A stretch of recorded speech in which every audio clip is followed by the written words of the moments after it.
an anomaly.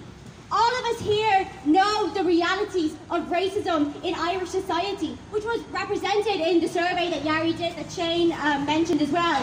We found that 35% of people of colour and travellers have been randomly stopped and searched by the Gardaí with no prior reason. And out of these people, the majority of whom were under 18, I must add, 85% of the young black people who responded saying that they had been randomly stopped and searched by the guards said that they felt like they had been racially profiled.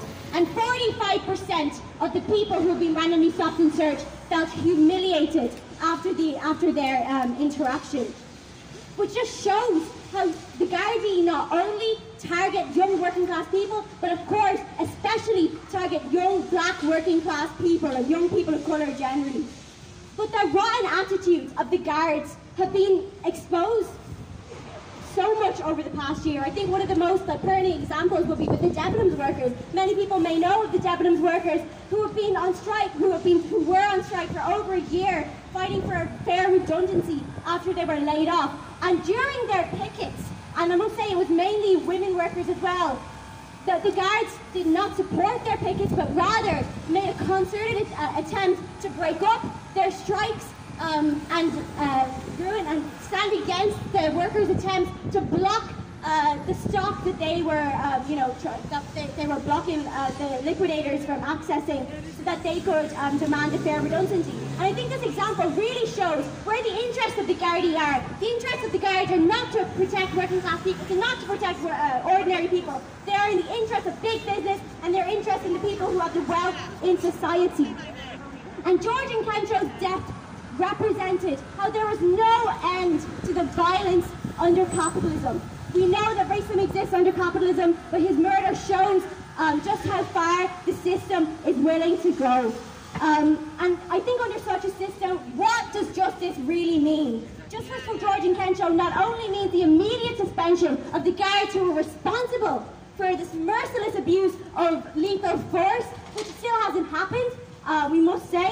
It's not only demanding that the factors of race, class and mental health are taken fully into account in a fully public and independent investigation, which we cannot rely GSOC and the state to do.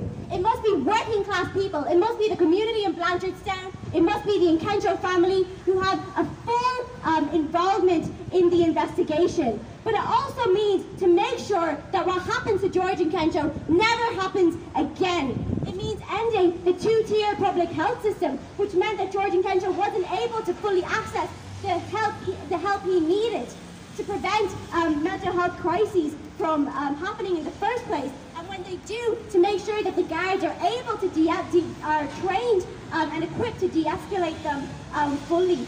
Ruth mentioned the housing crisis, and I think to fight for justice also means to put the wealth in society to where the interests of the majority really are.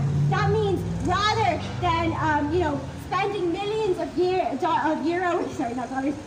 year on the cruel and inhumane direct provision system, it means fully investing in building affordable homes for young workers and families on public land. That means instead of using immigrants and people of colour as scapegoats for the unwillingness of the state to fully invest in essential public services, actually ending these crises in the first place. We need to remember that racism is actually consciously used by the system to stitch division in working class areas. Racism is used to cut across solidarity, to prevent all of us from uniting against our shared